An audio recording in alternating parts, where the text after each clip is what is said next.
नमस्कार। पाकिस्तान से बलूचिस्तान अलग हुआ,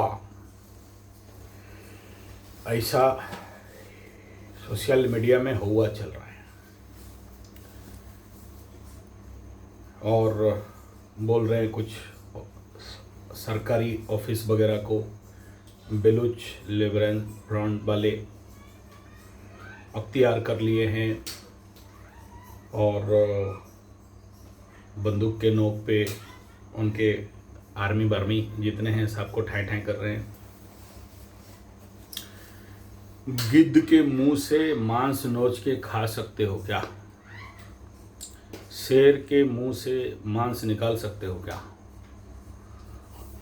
पाकिस्तान एक टेढ़ी खीर है और इस समय पाकिस्तान में जनरली हम लोग मेष लग्न से देखते हैं, नीच का मंगल बैठा हुआ है। अभी पाकिस्तान टूट जाए कंप्लीटली, उसका योग परफेक्टली नहीं आया है।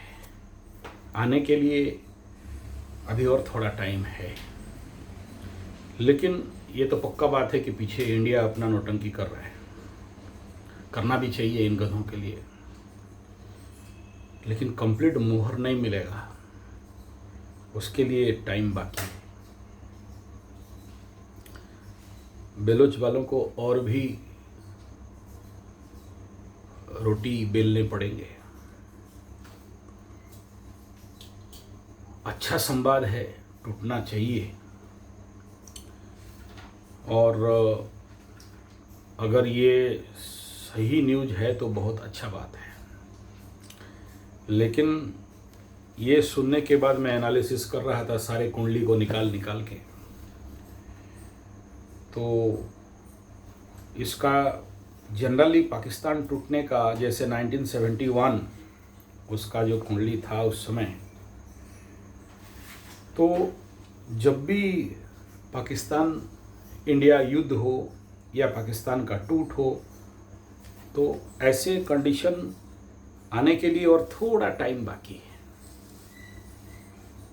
तो देखो, छींक भी दी मेरी छोटी बेटी, मतलब थोड़ा टाइम बाकी है, मतलब जरूर 4 टुकड़े होंगे पाकिस्तान का।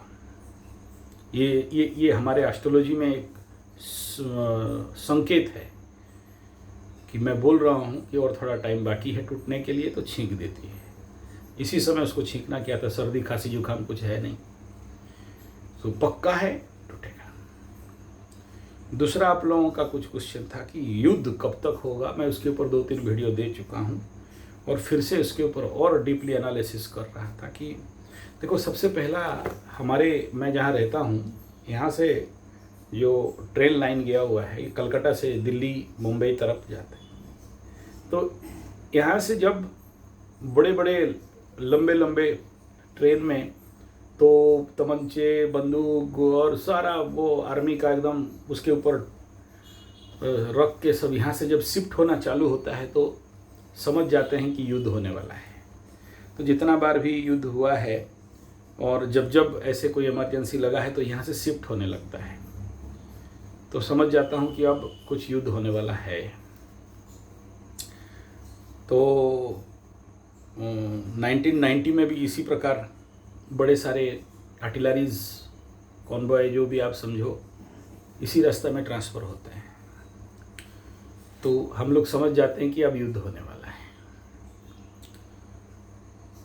दूसरा ये बिंदु है कि अगर पकड़ लो इस समय 56 इंच जैसा तैसा करके बिहार का इलेक्शन के चक्कर में युद्ध नहीं भी करे, तो एस्ट्रोलॉजिकली ये गारंटी दे सकता हूँ कि आने वाला 1.5 साल के बाद या 1.5 साल पहुँचते पहुँचते युद्ध होगा। इनकेस 1.5 साल में भी फेलियर हुआ तो 2.5 साल के बाद शनि मेष में जाने के बाद तो पक्का होना है। लेकिन इस साल ऐसा ग्रह गोचर स्थिति है जो दिख रहा है, जैसे अभी मंगल कर्क में जा रहा है, मतलब चल रहा है नीच का, कुछ दिन के बाद 1-1.5 महीना के बाद सिंह राशि में घुसेगा केतु के साथ, तो वो एक बहुत बड़ा युद्ध का आगाज दिख रहा है। और दूसरा, 12-14 दिन के बाद गुरु मिथुन में घुसेगा। तो मिथुन राशि में जब गुरु था तो भी युद्ध हुआ था। 1965 मिथुन का गुरु युद्ध कराया था। तो ये भी एक बड़ा संकेत दिख रहा है। और 2 युद्ध हुए हैं, कर्क मकर में केतु राहु का गोचर और शनि का मेष में या वृषभ में बकरी गोचर। यानी जितना भी युद्ध हुआ है इंडिया पाकिस्तान का चारों, 1947 1 जनवरी अप टू 49, 1965 सितंबर 23 और 1971 3 दिसंबर से 16 अक्टूबर और 1999 कारगिल वार। ये सारे डेट का मैं कुंडली निकाला और देख रहा हूँ यहाँ। तो इसमें जो कंडीशन ऑफ प्लैनेट है हर जगह में, शनि कहीं ना कहीं बकरी कंडीशन में है या बकरी होने जा रहा है, तभी युद्ध हुआ है। तो इस गिनती के अनुसार अगर हम लोग देखते हैं तो और 4 महीना बाकी है। और मैक्सिमम अगर कहा जाए तो अगर और ज़्यादा हम लोग खींचते हैं तो गुरु को अतिचारी गोचर में है, तो इसमें मैक्सिमम 6 महीना एक प्रचंड योग है युद्ध का। लेकिन मुझे कभी मेरे आत्मिक बोध कहीं ना कहीं से हो रहा है कि 2 महीना के बाद मंगल केतु का युति मेष लग्न का कुंडली में 5म स्थान में, तो ये एक संभावना बहुत ज़्यादा है। लेकिन उस समय हो सकता है बलूचिस्तान के ऊपर बड़ा भारी इफेक्ट कर सकता है पाकिस्तान। तो ये था कुछ बिंदु, astrological prediction on account of Pakistan युद्ध। धन्यवाद, नमस्कार।